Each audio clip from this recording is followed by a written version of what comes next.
Menyadari akan bahaya besar yang telah menanti mereka, Perseus berpesan agar rekan-rekannya tetap waspada dan jangan sekali-kali memohon bantuan kepada Dewa Ares. Sebab jika Dewa Ares mendengar permohonan itu, maka selesailah sudah tujuan mereka, mengingat Dewa Ares telah menjadi musuh bersama. Setelah kapal bersandar, dengan dipandu oleh Agenor, mereka memasuki sebuah hutan. Walaupun dulunya pernah ke tempat itu, Agenor merasa asing karena jejak sungai yang mengalir telah menjadi kering, dan di dalam hutan dipenuhi dengan tali jebakan. Dan tiba-tiba ada monster raksasa bermata satu menyerang mereka. Untuk menghindari serangan raksasa itu, Ratu Andromeda bersembunyi dengan prajurit wanita kepercayaannya. Diliputi rasa panik, prajurit wanita itu melakukan permohonan kepada Dewa Ares agar menolong mereka. Sebuah permohonan yang tentu saja dilarang oleh Perseus.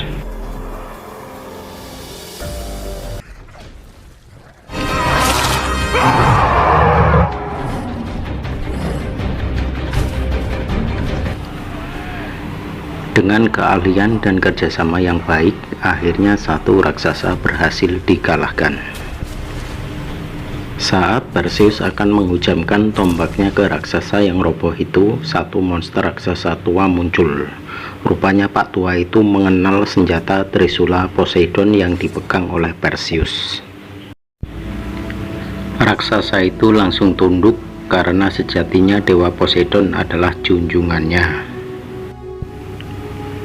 Dengan dikawal oleh makhluk-makhluk aneh itu, Perseus dan rombongan diantar ke Fallen One. Fallen One sendiri sebenarnya adalah julukan untuk Hephaestus, seorang yang sangat terampil dalam membuat perkakas dan juga persenjataan para dewa.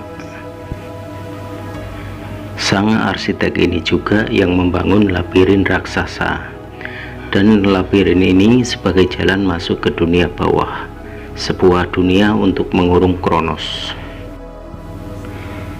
Mengetahui itikat baik yang dilakukan Perseus, Agenor, dan Ratu Andromeda, Hephaestus yang tadinya ogah-ogahan untuk membantu menjadi luluh hatinya.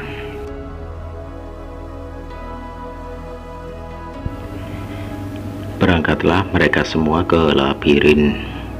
Saat di depan pintu labirin, secara mengejutkan Dewa Ares muncul.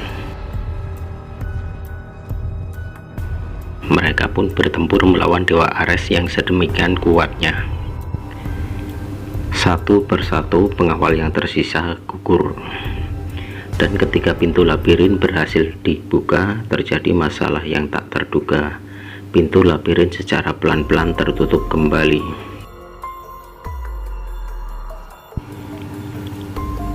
Ratu Andromeda, Agenor, dan Perseus berhasil memasuki labirin. Sementara Hephaestus rela mengorbankan diri untuk menghalangi Dewa Ares. Pengorbanan itu dimaksudkan untuk menjaga perdamaian umat manusia, mengingat jika Kronos berhasil terlepas dari tembok Tartarus dan Ares menjadi dewa terkuat, maka yang ada hanya kekacauan dan peperangan. Di dalam labirin yang gelap, Agenor memandu perjalanan mereka dengan alat navigasi yang dibawanya. Tapi secara mengejutkan, tembok labirin bergerak dan seakan menghimpit tubuh mereka.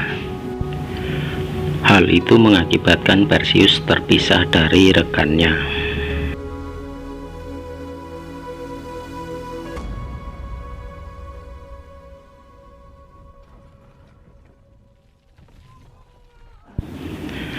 Dalam ruangan yang sempit, Perseus diserang oleh Minotaur. Walaupun sedikit kewalahan, akhirnya Perseus berhasil mengalahkan manusia berkepala kerbau itu.